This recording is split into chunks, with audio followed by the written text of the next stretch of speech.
But yeah, Sean, let's talk, man. What I mean, let's talk. This starts getting into a little bit more of the fun side of the podcast, right? Like let's Yeah, let's do it. where you see. I mean, first of all, let's talk about grime, right? I mean, what do Okay. you, what do you? I mean, are you into it? Are you following that kind of stuff, or like what do Yeah. you in terms of that? Okay. So for the slightly uneducated, this is not the first time grime has kind of submerged into the mainstream. It kind of like so in the kind of late '90s, early noughties, you had the what's called the kind of the garage movement. It's kind of like a kind of quick bass dance music, and that was massive in the charts. Yeah, it was massive in the charts and popular kind of culture as well, and but also like kind of the darker underground scene was full of garage, and it was amazing. I mean, I was like 8, like when the kind of the whole garage scene was getting big, but even as an 8-year-old, kind of growing up, you're thinking, shit, this still sounds really awesome. So when I got around to kind of the first 2 years of high school, grime was kind of submerging from that garage scene where rappers would start to rap over these really fast kind of garagey beats, and then it kind of turned into its own genre, which became grime. So that was kind of the first kind of emergence of grime, and you had Skepta was around then, not as popular as he is now, but you got to respect the grind with him. Like he started back then, he really worked for it, and now he is a global superstar. And so a lot of these other grime artists started around the same time him as he did. Some of them fell away. Some of them still kind of worked at it and things like that. But my personal favorite grime star, I don't know if you've heard of him, but he's Skepta's brother. He's called JME. I don't know if you guys are aware of him. Yeah, he's I'm going to go out on a limb and say he's actually better than Skepta. Fuck you, Dima. no. That's not fuck you, Dima. That's fuck you, Skepta. No, no, no, no, No, no, no, no. That was fuck you. Your taste sucks. no, it doesn't, because Skepta is brilliant. He is He's good. truly awesome. He's Yeah, a fantastic I've never grime artist. never heard of his brother though. Yeah, he's sick. He's really good. So after this, Check him out. He's actually on he's on a track with Skepta called "That's Not Me" is the name of the track. So it's Skepta and JME, but so within that family, so you've got Skepta, you've got JME, and then you've got their sister called Julie, who's not like a grime artist, but she's a world kind of renowned broadcaster. She's on. I think she still might be on Beats One, but she definitely used to be. So that whole family are She regarded as royalty. she actually interviewed Skepta for his previous album. Did you end up seeing that or? No, I didn't actually. I didn't. Yeah, she interviewed Skepta and it was super cool because it was like this sibling interview kind of thing where they were just like, I've never seen something cooler than that. I mean, a lot of the time it's just Yeah. a generic, anyone that's interviewing me, Nick, we're doing it right now, or anyone that even like follows podcasting or just radio or anything like that. There's usually when you conduct an interview, there's a set of questions that you prepare beforehand. Yeah. And you kind of, depending on how charismatic you are, you kind of either literally generically read off the questions that you wrote, or you depending on where you are in the interview, you twist the questions and keep the essence of what you were talking about, but twist the questions and tweak them as you're interviewing the person. But this interview was, because there was siblings, right? They knew each other so well. It was such a cool experience to kind of see that love and that I don't know. I mean, it's just the love, right? It was a really cool interview. Yeah. You should check it out if you haven't done. I imagine she. But I would say with that interview, not only was it kind of like a love and respect from a sibling side of things, they respect each other on a kind of on a higher music level as well. So you've got these two levels of respect because they both know how good each of them are in their respective game.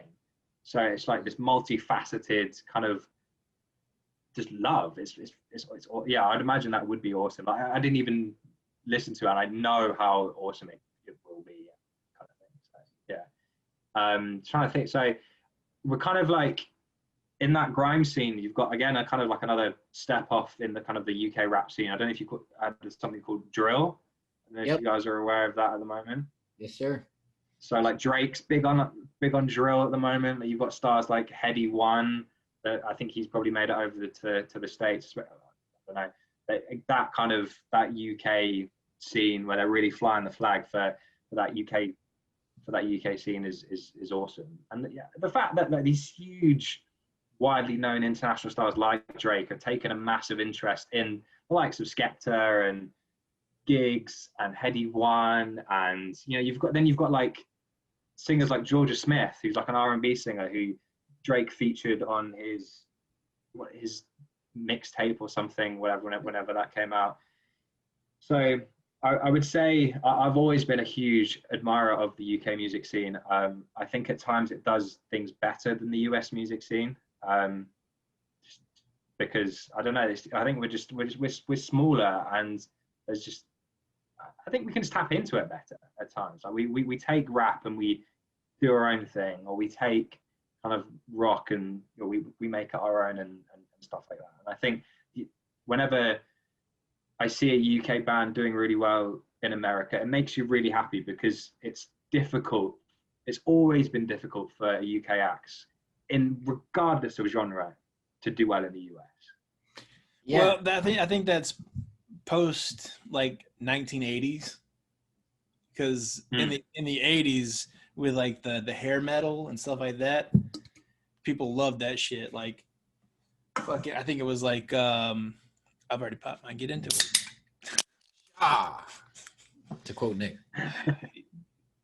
He's learning. He's still learning how to drink properly. You're telling that to a Russian? Yeah, I am. No. You drink like a 9-year-old dandy. Maybe beer. But go ahead. Finish. What were you saying? But you know, you got bands that like in the 80s rocked the US, absolutely obliterated all touring circuits, and that I would say was effectively the heyday for all of Europe's American influencing. Shout out to David Bowie. Yeah. I'm trying to think of like the other ones, like Judas Priest. There's a lot of really good bands. Oh God, yeah, no, Priest. I think. Led Zeppelin was earlier than that, but like Motorhead. Lemmy is God, boys. And then you've also got Ozzy as well, Ozzy Osbourne. Yeah, you gave us the Prince of Darkness. But a lot of that kind of that thrash, dark metal, heavy metal scene came from the north of England. It kind of came from like Birmingham and stuff like that. So, and they were and still are massive. I know for a fact that Judas Priest performs better in the US than they do in the UK. Oh, okay. I thought you were gonna say something off the wall. I thought you were gonna compare. No. Like I don't know. Whoever you can compare. There's no comparing, because that was a different place, different time, all around. Yeah. And I would say today, as far as like the rock scene goes, there aren't a lot that are really knocking at the door, but one that I personally appreciate, and I would do anything to see again, like missed this during COVID season, however you want to look at it. I absolutely love Inner Shikari. I don't know if you're a fan. Big fan. But there's not anyone in this city, in this state, in this country I wouldn't fight to watch again. It's funny because they actually formed. So where they're from is about half an hour from where I live. So, but then again, you're fact that they. You think maybe I could come over there? The fact that they've. Can I come over there? Yeah, Let me crash on the couch. I'm trying to go see my boys in Shikari. Absolutely, whenever you want. But I would say kind of like you're right about kind of the rock kind of side of things, because America do rock very well at the moment. And the UK kind of scene of rock isn't as strong as it used to be. But what the UK do really well, and they've invaded the US countless times in the last 70 years, but even more so now, is pop. The kind of the pop scene, it's mind-blowing how I mean, I guess because we live in a world where music is so accessible with the likes of Spotify, Apple Music, etc. But the fact that One Direction and Adele and Ed Sheeran and, oh my God, the list could go on and on and on, but they just do so well. Not only, obviously, they do so well in the US, but they do so well worldwide, just for like a group of lovely British people. It's just mind-blowing. It's crazy. Yeah, no, I mean,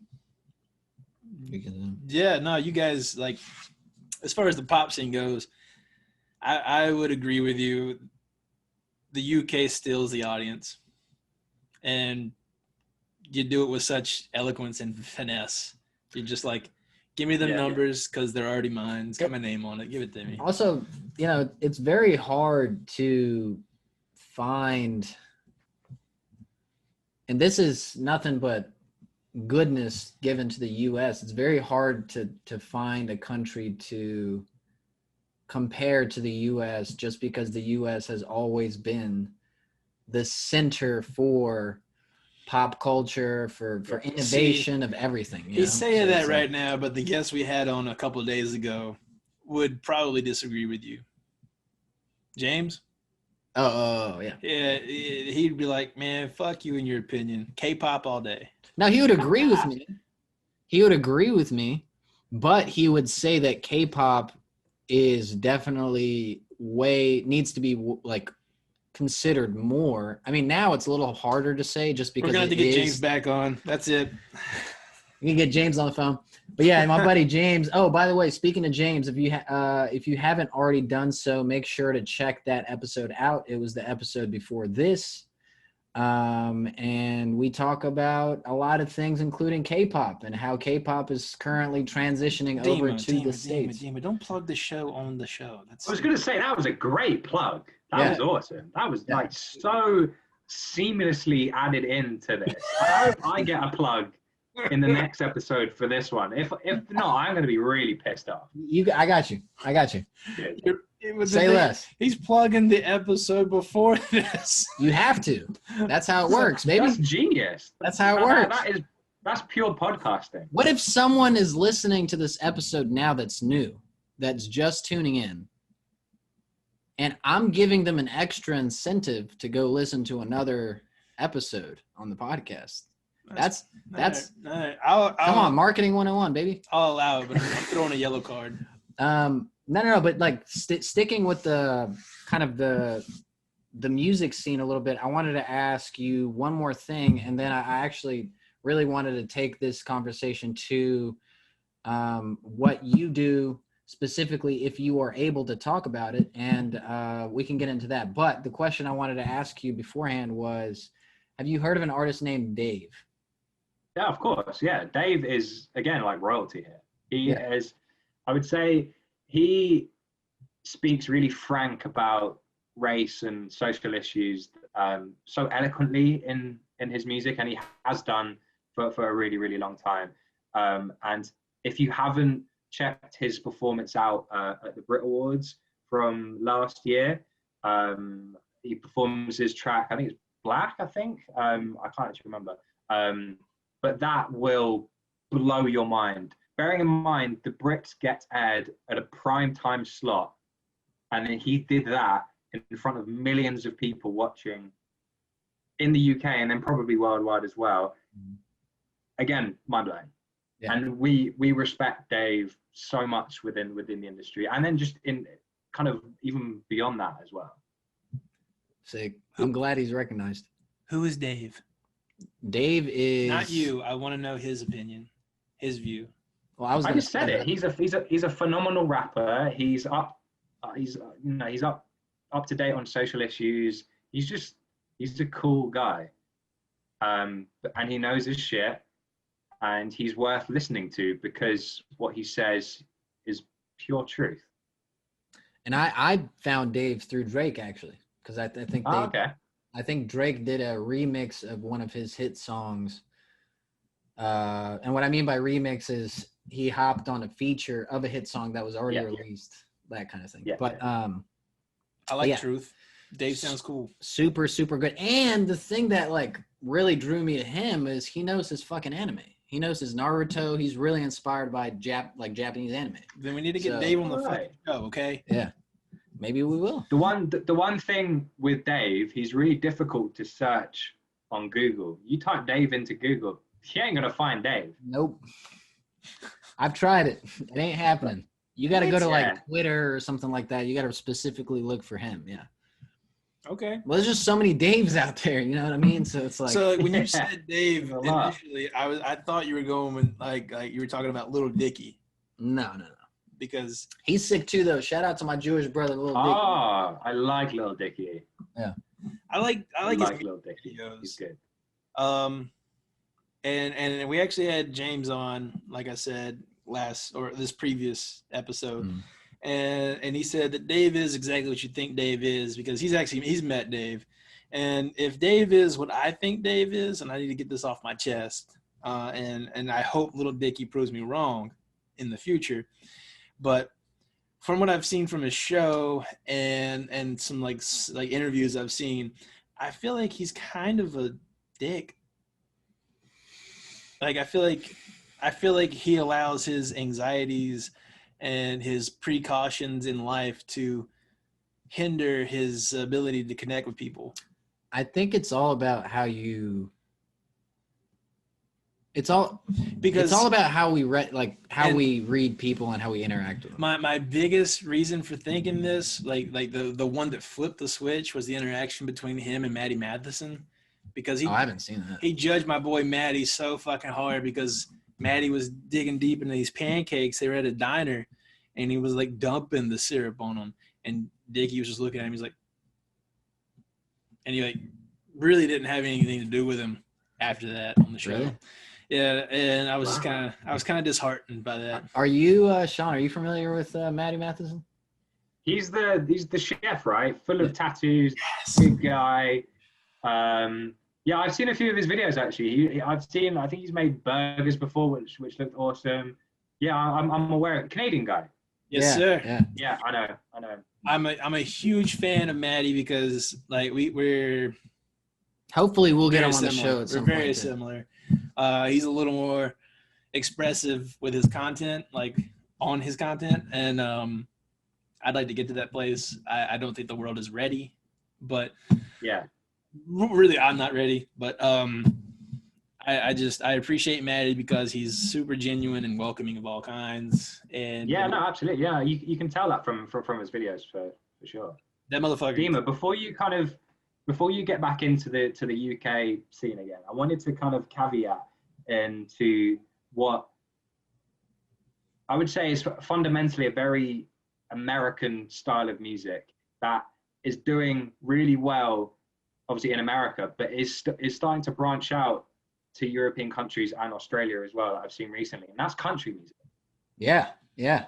Country music is having this massive resurgence, and there's someone from North Carolina, who Luke Combs, who I actually have done marketing for in the UK. I've met him, lovely guy, and I mean I know this because I've heard, well, I've been in meetings and stuff, and seen the stats.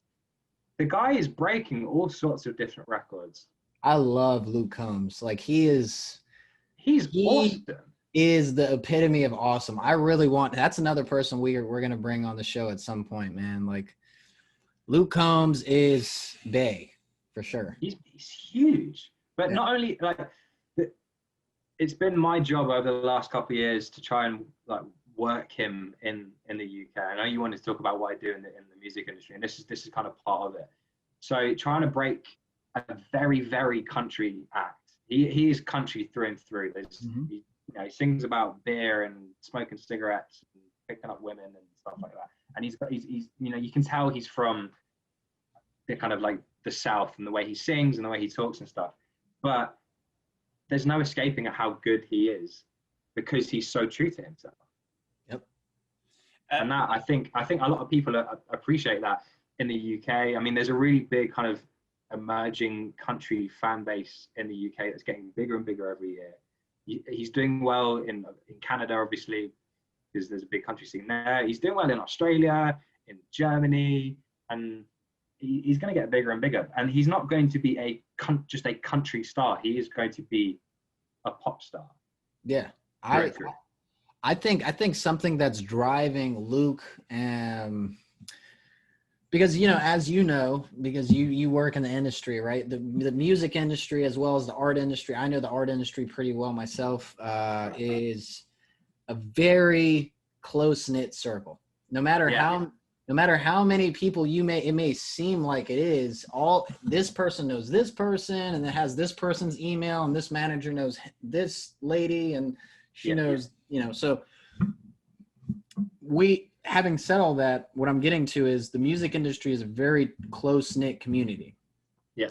Something happens to this individual, it's going to most likely affect the genre, right? So two things that I see that are like huge and blowing up country music in the world is we have Exhibit A, which is Post Malone, and we have Exhibit B, which is Lil Nas X, kind of making that branch between rap music and hip hop and country music. So it's like, don't forget my guy, Young Gravy. Hey, he's done some country Young shit. Gravy on probation. Now I'm off probation. Fuck up PO. Man, fuck up PO. Fuck up his test. Yeah, man. Young Gravy is awesome. But yeah, no, those are the two things that I and the two individuals that I see that have been really just opening the floodgates for country music. And if country music has always been a huge thing in the States. Yeah. But Post Malone has transcended into a world superstar, and because of that, he has people that are coming from all pop genre, the rap genre, I mean, even the country genre, because the way he portrays himself is that Texan, right? That classic Texan, right? Like the cowboy boots, the guitar, the cigarette, the horse, right? It's very Americana, right? It has that kind of. God, you just made me think about that time I saw that cowboy in Wyoming. Yeah, man. No, it's a fascinating thing for a lot of people. So it's real. It's so real. Yeah. But it's funny actually, because I would never associate Post Malone with country at all, because when he's been brought over here, it's never been mentioned he's from Texas or he smokes cigarettes and he rides horses, because that's been just totally removed. Mm-hmm. And we see him as a really great, he's a really good singer, and he's a great rapper as well. Yeah. And that's probably because of marketing reasons, right? Like because country music isn't, I'm assuming, now you can correct me if I'm wrong, because country music isn't as big in the UK or even in Europe, right? They're going to try to market this individual, Post Malone, as more of a rapper or a pop star, right? So that breakdown on that, I think, is that hip hop is still the main stream there that he would fit as far as an avenue. Yeah. Where the cowboy-esque and the country thing is a growing trend. Right. Yeah. Yeah. No. Yeah, Nick, you're absolutely right there. The country kind of market here is very small. It's growing and it's getting bigger, and we've got country festivals, like country music festivals, where the likes of Luke Combs and Carrie Underwood and people like that will come over and perform to tens of thousands of people across a weekend. But that's tiny when you look at the hip hop or the rock or the pop kind of markets, where it's the millions of people generating millions of pounds or dollars, essentially. So, but yeah, no, I would say country is a really interesting one to kind of look out for. And kind of, what you mentioned there with Lil Nas X as well, was he was shunned from that country scene initially, because he was in the Billboard country chart. He was at the top of that, and lots of devout country fans were thinking, what the fuck is this wannabe rapper dude? You know, one, what the fuck is he talking about? And two, why the fuck is he on our charts? Yeah. So he gets removed.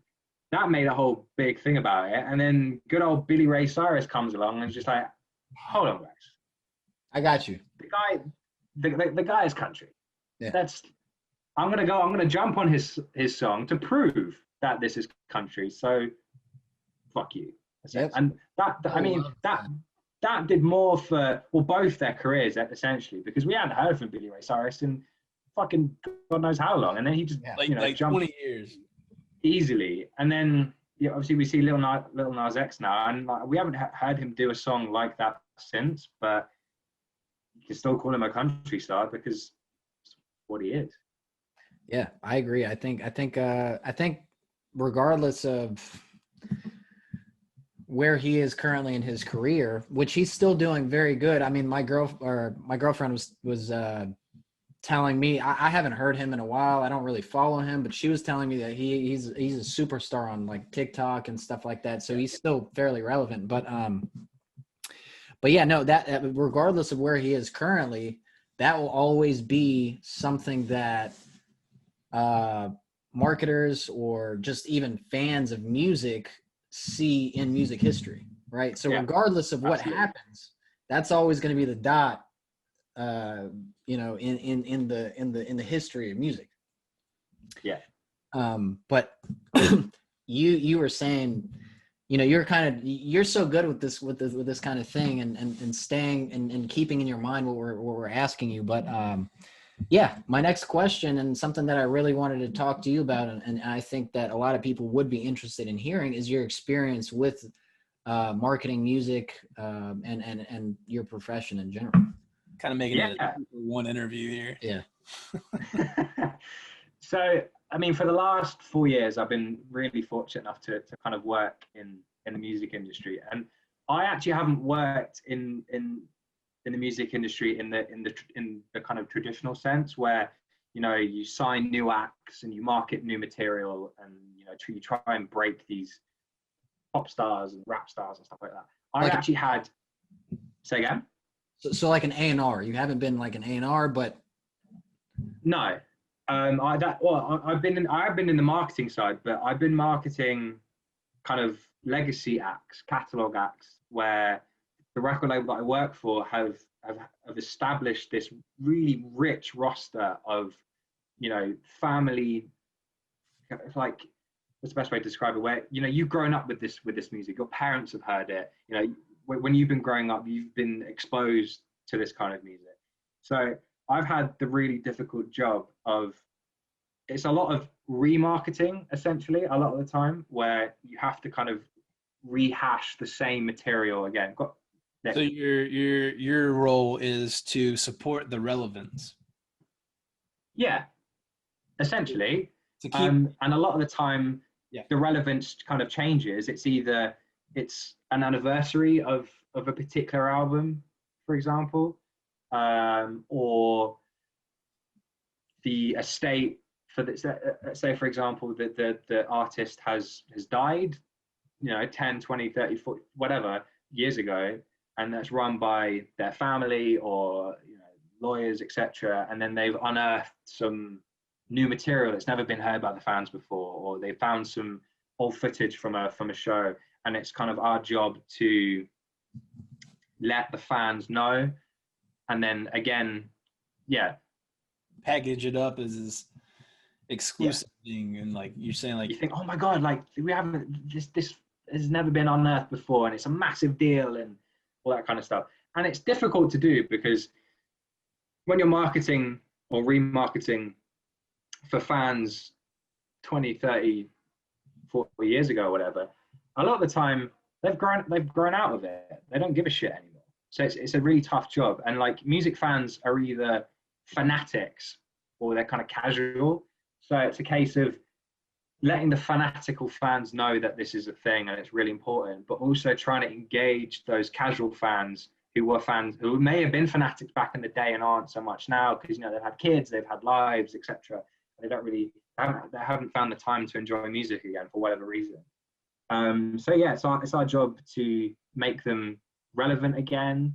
And a lot of times it's trying to introduce their fans to the newer ways of listening, because a lot of the time older fans do generally buy more physical products like your vinyl and your CD, even tapes are the thing apparently, don't know why. But we're trying to move that older generation into streaming music, getting onto Spotify and Apple Music, and that in itself is a really difficult job because it's still new, it's still scary. So yeah, that's kind of been my job for the last 4 years. I've met some incredible people, worked with some incredible artists. I don't really want to name drop, but you probably make me anyway. So, but it's been it's awesome. It's been an incredible kind of journey. And yeah. Well, I mean, listen, we wouldn't be good podcasters if we didn't get a couple names in, right? But here comes the arm twist. You did point out a specific term that maybe some people that aren't really familiar with the music industry are familiar with, is like the legacy, right? Legacy deals. Yeah. Like that. So that being, as you've so eloquently explained, a generational kind of deal, right? Where generational growth. It's to keep it, like we said earlier, relevant, but keep it growing. You want that interest to develop. You want new listeners to be into it just as much as the old fans. Yes, and Exactly. And Nick, again, amazing job. But the business major, bro, I got this. Yeah. Fuck. Now, I don't think that people that, again, aren't really familiar with the music industry understand is how hard that is. That is a very engagement very with hard anyone thing. Like, you have to know who you're marketing to. Not only do you have to know who you're marketing to, but you're essentially given an artist that hasn't been relevant for like X amount of years, right? Where, I mean, and trying to make that person relevant in a society where even new artists are only relevant for a few months. So it's like, because of the vast amount of music constantly consumed.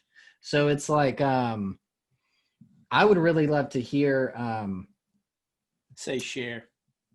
Huh?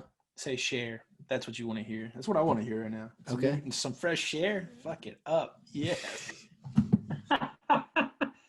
Unfortunately, I don't work with Cher, so she might be coming out with some new music soon. Oh man, truth. I'd love to hit the highway on a fresh share track.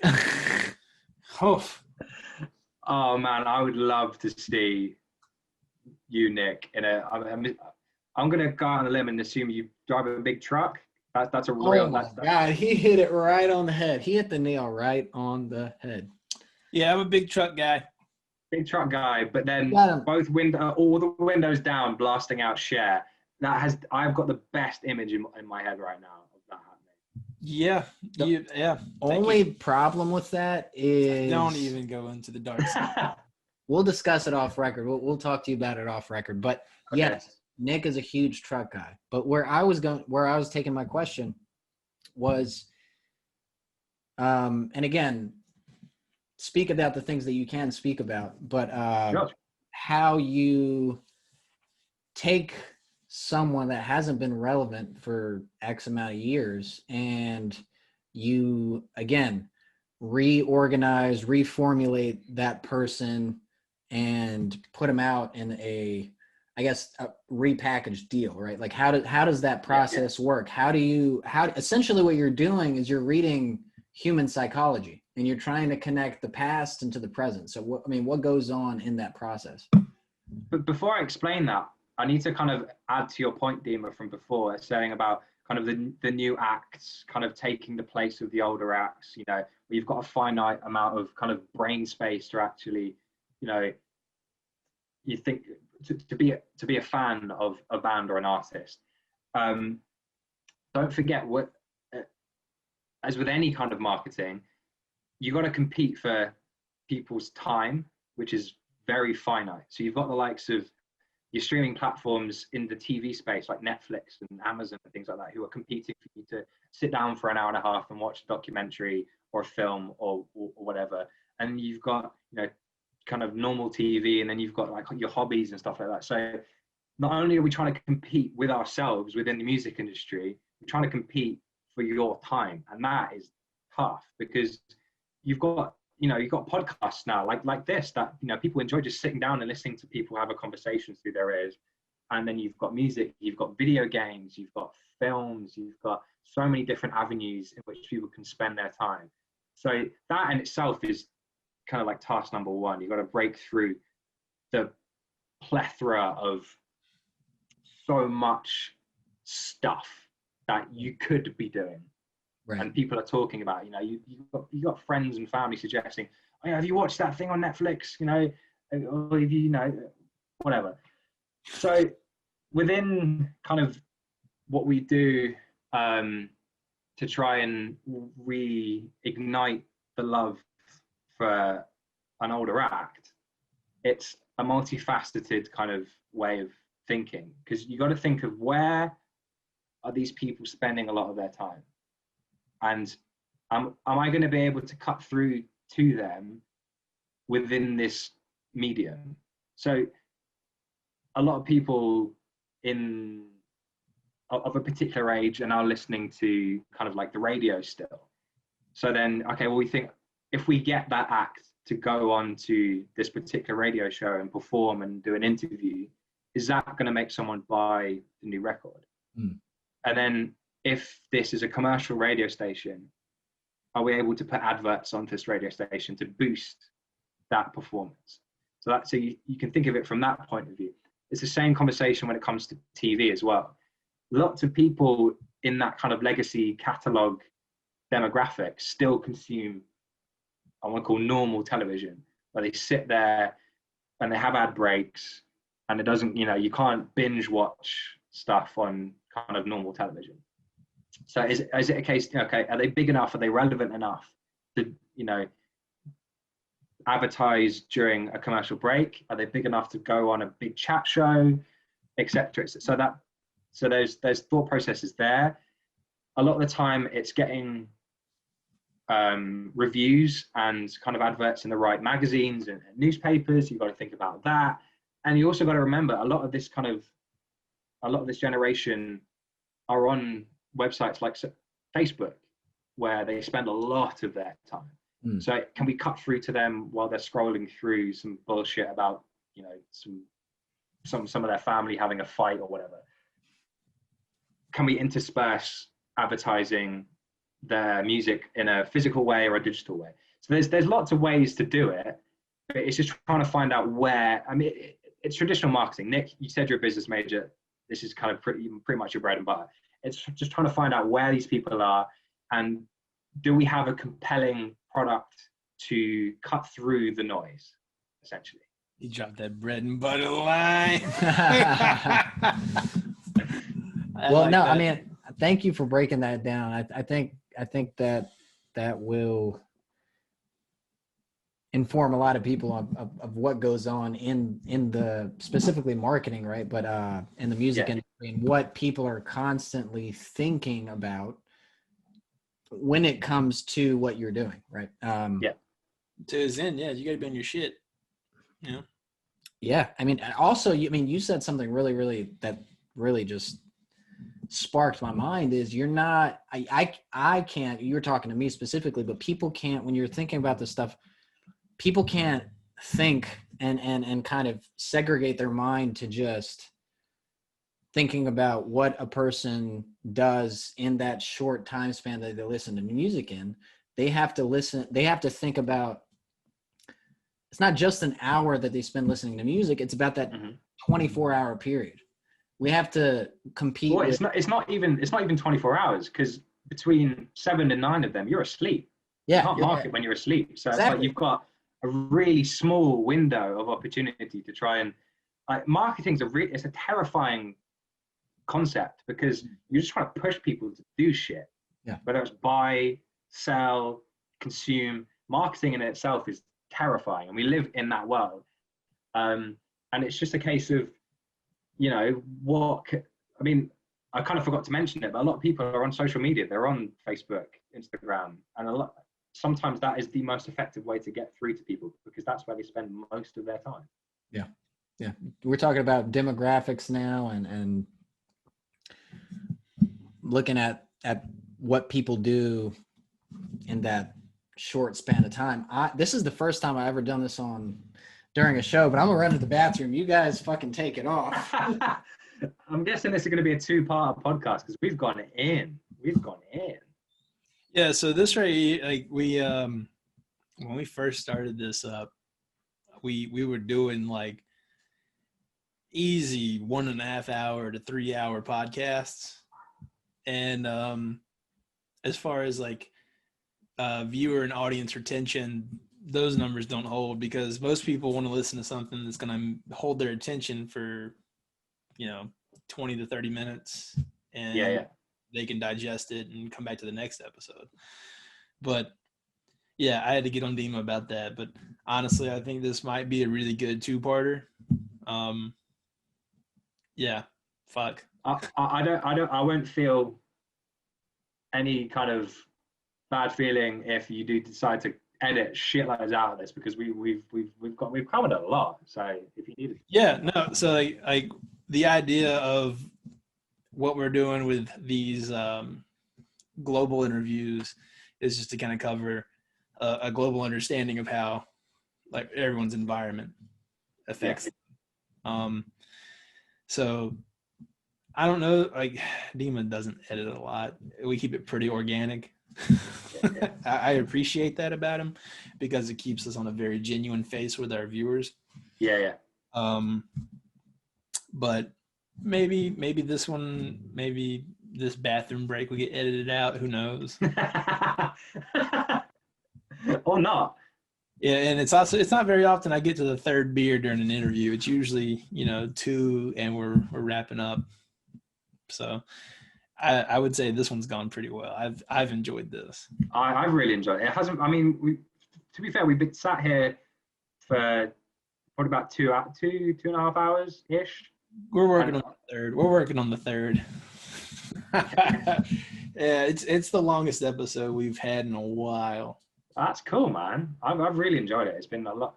Like, I haven't really been able to sit down and have a really long conversation with someone for a long time, just because of, you know, COVID and stuff. And it's fun for you guys to be asking different questions about things that I have a basic knowledge about, and then some stuff I actually am genuinely interested and know a little bit more than just the basics, which is, yeah, it's fun. And we appreciate being able to have you here. Like, this is awesome. I would ask to the end on COVID though, like, you guys have experienced genuine lockdowns, right? We're in one now. How is that? How does that work with you guys? Oh, well, the first one was probably really, it was bad, just because the whole country shut down. Like, literally, we couldn't really do anything. All we could do was, if we were lucky enough to, you know, still be able to work, we'd do that. We could still go to supermarkets, and we could go outside in terms of going to, like, for a walk to a park or the countryside. That's it. That's all we could pretty much do. It was hard. It was really hard. I didn't see my girlfriend for 3 months.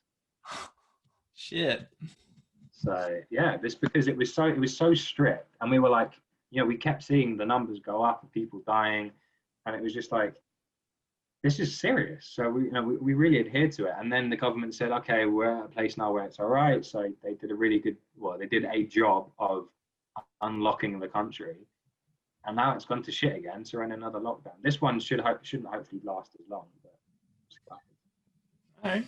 Our lockdowns, because we've had our lockdowns, but they were basically deliberated to the state level, and they were allowed to make their own calls on it. And like, I don't know if you heard about Florida. Like, what is a lockdown basically? I mean, now at this point, people are, or now it's more of like a city thing. Yeah. like cities going into secondary lockdowns and stuff like that. I mean, Wow. just recently we had Chicago, New York, right, going into secondary lockdowns. I know that's going to rub a lot of people the wrong way at this point, but yeah, that's just Yeah. where things are going now. You know, How was your bathroom break? my bathroom break was very refreshing. Very relieving. Yeah. Are you good? Yeah, this is another one of those reasons why we don't do 7-hour podcasts. The piss breaks. So I've got a question dealing with like your country's relations with another nation. Okay. Do you ever feel like there are harbored resentments from Australia, being as you guys populated that country? Well, they technically populated this country. Right. And we're getting there. Oh, okay. That's a really interesting question, actually. I don't think so. I think we still have a really good relationship with Australia. You know, a lot of people emigrate from here to Australia and vice versa. Like we've got, I mean, you see a lot of really good work programs between the two countries. For example, paramedics and people within kind of the emergency services, you know, you can apply as a member of kind of the Australian like national services or the kind of the health services to get a job in the UK that will pay quite well, and then it's the same like vice versa. So I would say the relationships between us on a kind of political level and even a social level, because you know you've got Australians love to travel, like they'll come to Europe for a while. I mean, we offer a visa that you as an Australian, you can stay for 2 years and work. So we get a lot of Australians coming over and using that as a platform to live and work in the UK. A lot of the times in London, they use that as a base and then travel Europe, because it's so far to travel back and forth between the two. It's been 2 years, and I mean, I've met some amazing Australians because of this. And yeah, I think our relationships between us are really good. I'm saying that in a very subjective way, because I've struck up some fantastic kind of friendships with some Australians. And then I know you wanted to explore the relationship between the US and the UK, I guess, as well. Yeah. Like, look at that in a dual sense. I want to know your personal opinion on like U.S. policy in general, like how you feel about our interactions with your country, other countries, like in, you know, the global community, and then maybe dive into how you feel about our influences with other countries. Well, in between that, I wanted to ask a question. So first, how about this? We talk about the relationship, right? What you were saying, the relationship between the U.S. and the UK from a Brit, right? And then I want to ask you: are there harbored resentments towards us? Right. Yeah. Let's. Interesting. Maybe not necessarily on your end if you don't want to, but in general, like if no, I'm happy to kind of answer all. Actually, like 4 questions there. So I would say. I'm gonna tackle your first 2 questions first from a subjective point of view. I would say the relationships between the UK and the US pre-Trump were very, very good. But you take that into relation of the Trump era, he fucked up every goddamn relationship with every country. I mean, I didn't think it was possible to do that. That's a whole different kind of conversation. But for the last 4 years, you see how his foreign policy has operated, not only in the UK, but with every fucking country. And he's just like, he has that, and like that really kind of antiquated, that just archaic view of US being this major superpower. And yes, it is, but the country isn't the be all and end all. You still have to have these relationships with these countries to be a superpower. That is the definition of a superpower, to have fantastic relationships with the countries that are really close to you, like your Canadas and your Mexicos and South America, but then across the pond in Europe and in Asia as well, because that's really important for so many different reasons. and then kind of getting into what Brits think of, you know, Americans, it's, I don't know, like the media portrays it in a particular way. You know, it's unfortunate that sometimes the media portrays Americans as quite stupid, which is unfortunate because the majority of you, I would say about 75 million of you, looking at the voting record, are quite intelligent people. That got deeper.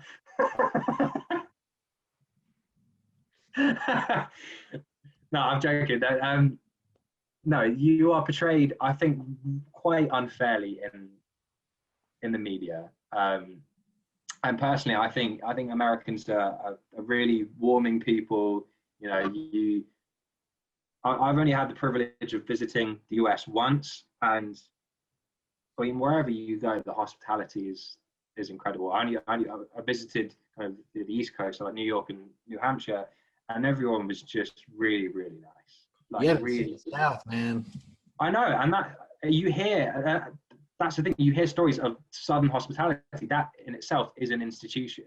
So where you are portrayed as, you know, kind of being a bit silly and a bit stupid, you're not, because you're part of one of the greatest countries in the world, and you're, yeah, it's I think it's unfair the way the media portrays you.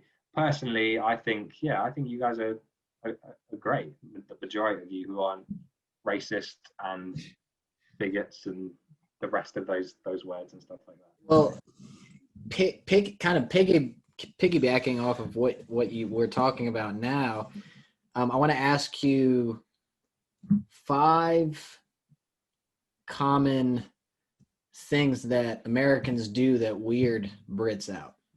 3 to 5. 3 to 5. Oh, okay. Weird us out. The fact that you can say hello and talk to anyone, like on the street, especially in London. Okay, this might just be kind of focused on London.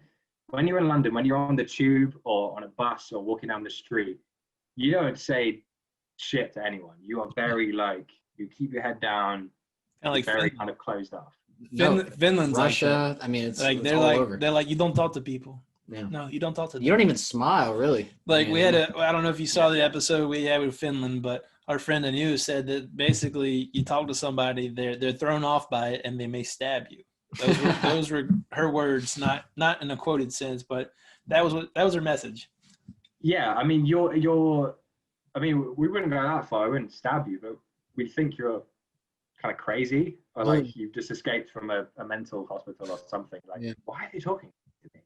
But, I mean, and then I'm trying to think what other things that weird you out. I mean, okay, the amount of food that you serve as a portion in a restaurant, that weirds us out, because it's like, how the fuck are you supposed to shovel that in your mouth? Supersize me, baby. You gotta, like, so we in America we you know, dislodge our jaws like a snake, and we just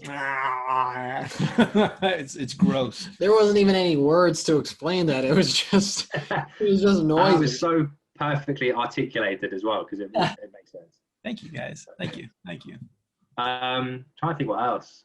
I would say kind of the amount of, again, kind of going on to the food, let's still kind of on that food thing, the amount of chemicals and stuff you put into like your food. Like you hear stories of you bleaching chickens and all that kind of stuff. Like, Bruh, let me tell you, McDonald's fucking French fries have, I think it was 19 or 23 ingredients in French fries and in potatoes. In fried it should potatoes. be potatoes, oil, and salt, and that's it. It should be 3. Absolutely. Yeah, Nick caught me off guard on that one. I what did I say, like 2 or 3 or something like that? As He it was should like, be. You're like 20. It's around 20. Yeah. Yeah. Wow, that's incredible. Incredible. Fucked. Yeah, no, it's pretty fucked up. Shout out to the McDonald's brothers. I'm trying to think what else. I guess another thing that kind of weirds us out is your willingness to never want to travel. Like a lot of people have never left their state, let alone America. Yep. Like, I mean, from a Brit's point of view, I would say we're very lucky that we are able to be so close to amazingly different countries that offer different cultures and food and people, etc. And I guess you've got that on your doorstep in a way, because you know, you're in North Carolina, you could go down to Florida if you wanted to, and you could experience a different culture. And it's the same if you went, you know, all the way to West Coast. And so I guess in that sense, you don't really need to. But it is weird that you don't always want to go to foreign countries. So you got to think about that and how oddball that statement is, when you also have people that are willing to talk to anybody, but they won't leave their hometown. Yeah, like that's true. What the fuck? Think of it as, and this is from an immigrant's point of view, think of it as a small city point of view, right? So because Americans are so willing to say hello, because of the small city, you know everyone around you, right? Yeah, that's true. They take that with them anywhere they go. So we're talking about comfort levels. Yeah. Also cultural norms. Yeah, I suppose.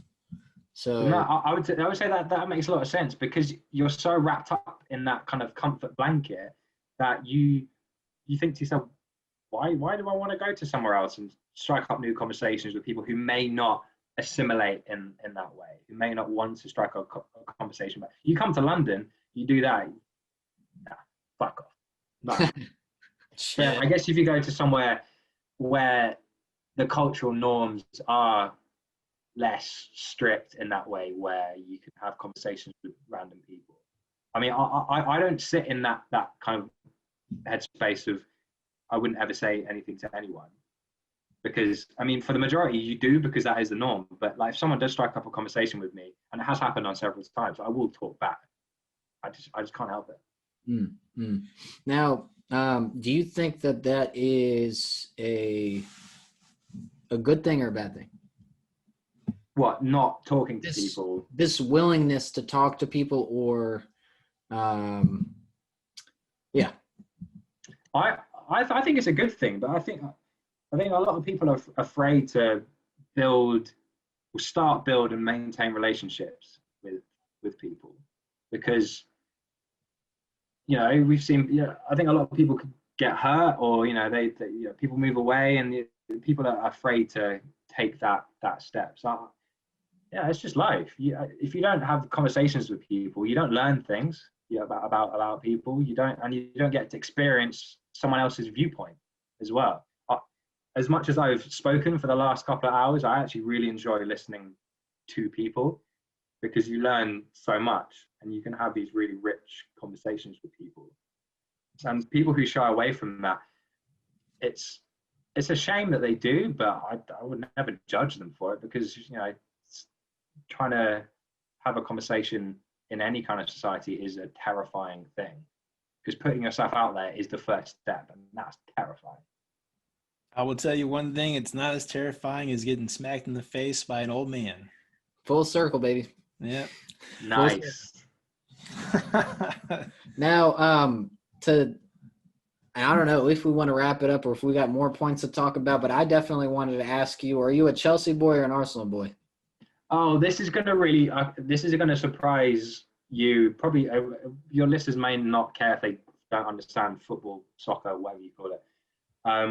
So I'm going to have to tell a story a little bit to explain my reasons behind this. Yeah, go ahead. Absolutely. I mentioned at some point in the conversation that my dad was born and raised in Dublin, so he's an Irishman. And a lot of people aren't aware that when you grow up, I don't know if it's still the case now, but it was the case back in the kind of 70s and 80s when my dad was growing up. You had a choice of football teams in Ireland. So Ireland doesn't have a big choice of football teams. So they look to their English and Scottish kind of cousins for their football teams. So you get a choice between Liverpool, Manchester United, Celtic, or Rangers. Now that was that back then. It may have changed now. It probably has with the globalization of football. But my dad chose Liverpool Football Club as his as his team. Okay, and now for some people who don't know this, Liverpool is technically Dublin 2 because of the proximity between Dublin and Liverpool. Both really massive port cities, very close to one another, really easy to get a boat from one another, etc. So a lot of the Liverpudlian community traveled to Dublin and vice versa. So there's a huge contingent of Irish people in Liverpool. So, and the support base for Liverpool Football Club in Dublin is also massive. Hence why my dad was a Liverpool football fan. Now, he moved to London in 1985, I think it was, and I was born in the kind of like early 90s. And as any father would do, they would project whatever sports team they support onto their sons. Mhm. And if you're a good son, you stick with that.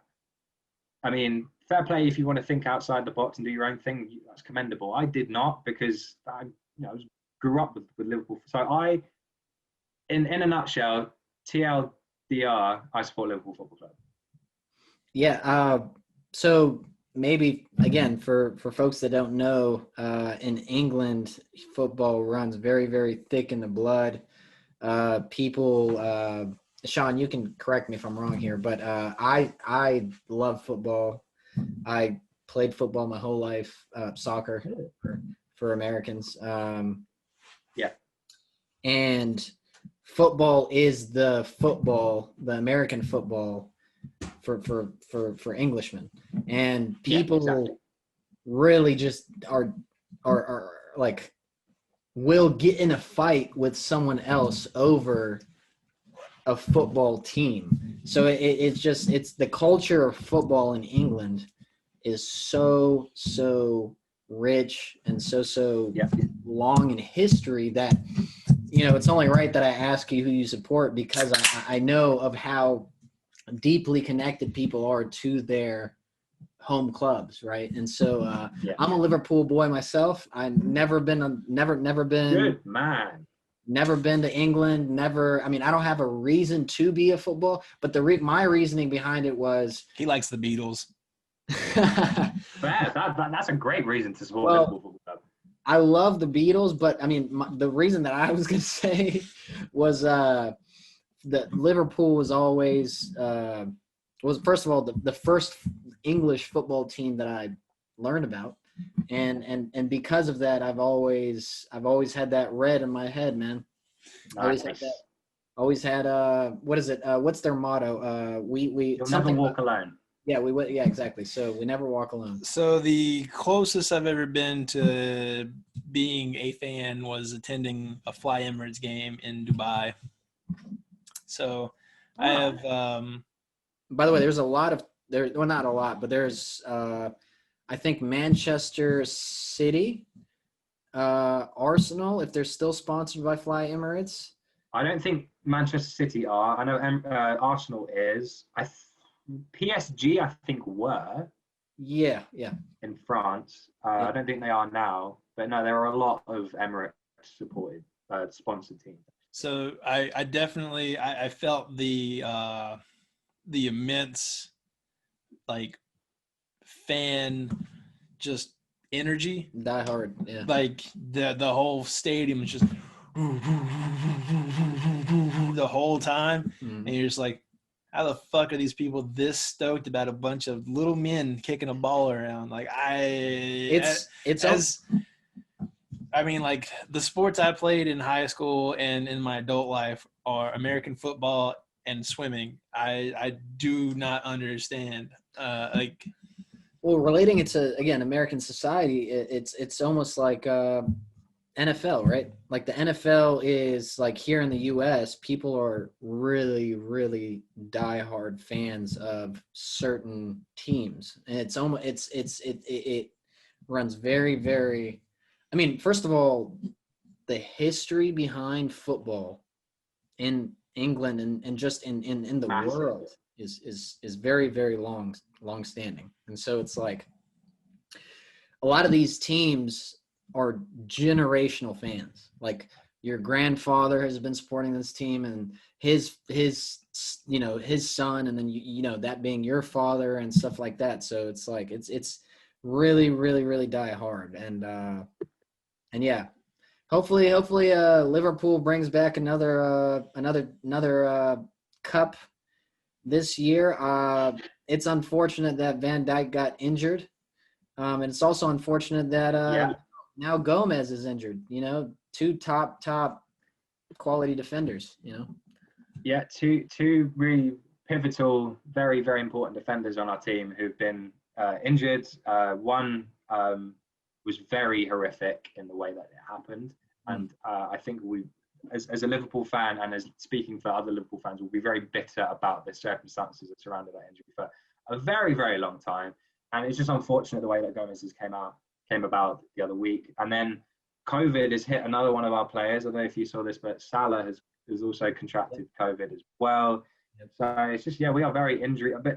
As a team, we're very injury right. But then you look across the board, you see Manchester City, they're carrying a lot of injuries as well, as are Arsenal and Manchester United. It's really bad. I think it's the way that this season has kind of worked, and the end of last season, because there was no time to prepare for this season. There was no kind of summer break or anything like that. It was weeks for some teams. Usually you get like 2 months, maybe more kind of thing. It was really poorly organised, all about the money at the end of the day. And the unfortunate thing is the players are paying for it. Yep. Like they are, some of these injuries could be career ruining for them. Some of them may not get to that peak, or they may have peaked and not get back to that point again, and it's just all downhill, which is really unfortunate. So as a soccer fan, as a football fan, it's really disheartening, not just from a Liverpool perspective, but from a totalitarian perspective. Yeah. Absolutely. Yeah. Hey, honestly, COVID's been a kick in the head. Yeah. No pun intended here. Yeah, I mean, we're going to reap the effects of COVID for years. It's yeah. bad. Yeah, I mean, we've already talked about this, and assuming that you guys are talking about COVID when I went on my bathroom break, just because that's what I heard when I came back in the studio. Oh, we talked about you mostly. I talked a lot of shit. Sean tried to defend you, but I overpowered him just because That sounds about right. I got a lot of harsh feelings. That sounds about right. I did kind of mention the fact you've got a small bladder, and that's pretty much what I said. Oh man, I couldn't even protect myself. Nope. Shots fired. That's it. All right. Shit. Well, listen. Where are we? I don't even know how long we've been recording, because the recording on it's been a while. Yeah, the recording on Zoom doesn't really tell you, but I guess we'll see once we upload the video here. But I think it's about time to wrap this episode up. Sean, you have been truly amazing. I got to tell you, me and Nick were a little bit intimidated before this interview, because we're just like, oh man, he's going to be like, again, stereotypes come into this, right? Like he's going to be super, as a Brit, right? He's going to be super punctual, super on time, super proper. And me and Nick are not anything related to that. We're fucking rebels. Yeah. So, dude, we really appreciate you, again, being super punctual, giving us this amount of time. Sean is the first guest I've ever made it to beer for. Yeah. Oh, yeah. That's you get a trophy at some point, man. Yeah. Wow. I'd never make it to beer 4 anymore. Sweet. So, I mean, kudos to you, man. Kudos to you, Sean. Thank you so much for, again, coming on the show, sharing a little or a lot, depending on which way you want to look at it, right? About Britain, about the UK, about London, about the governmental system there, society's way of looking at America, and so many other things that we discussed. You are definitely now officially a member of the 4099 family, and we would love to have you back on at some point in the future, man. Thank you so much.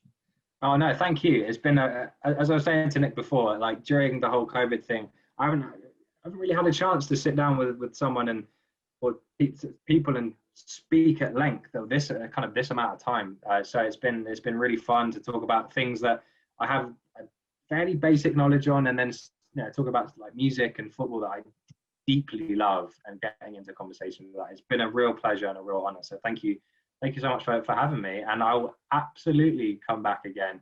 Hopefully, it'll be in person next time. If not, this is the perfect way. But I'll come to North Carolina at some point. I'll be a proper guest. I'm about that. We'll show you the city, man. We'll show you the city. We'll show you the people.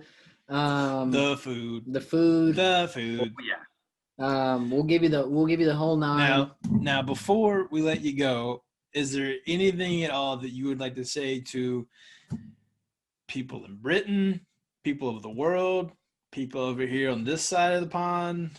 Anything at all? Any plugs? Anything you got to drop? This is your time. Yeah, where can the people find you too? I don't really have anything to plug, but I guess what I'd say to anyone kind of listening, like, well done for wanting to learn more and listen to some silly Brit to talk about random shit for the last however many hours it's been. So yeah, no, thank you to your fans, I guess, for actually sticking with this fairly long episode. I think it's safe to say. And yeah, well done for wanting to kind of expand your minds and learn new things. Whether or not what I said is true, I don't know. Go research yourself. But yeah, thank you for listening. Well placed. Good. Yeah, I'm into it. Yeah, well placed, well versed, gentlemen. Oh, I should probably say thank you to Nick's girlfriend Sydney for bringing us together, allowing us to have this conversation. She said not to mention her, but fuck that. So thank you to Sydney. Building bridges. Actually, I was like 50-50 on the line. I was about to hit her up and be like, do you want to come in on this? Like, it could be a really cool kind of trifecta, it could be a Yankee thing, because she's definitely a fucking Yank. I'm not gonna cut it any other way. She knows that. Hey, we're Southern boys at heart, man. We're Southern boys at heart. So nice.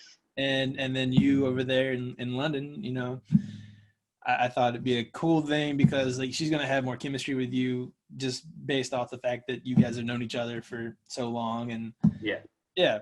But I think this worked out pretty well. At some point, we'll probably get her on. Oh yeah, I mean, yeah, I think that could be part 2, getting her on and shooting the shit. That'd be quite for sure. With that though, I got nothing else. Thank you. Yeah. So much. Sean, again, a huge thank you, and a massive thank you to our beautiful listeners, our viewers, our family really is what it is, of people just continuing to support us, continuing to listen and give their time to us to learn new things. You guys are everything to us, really. Like that, I sincerely mean that. Don't forget to like, comment, and subscribe if you are on YouTube.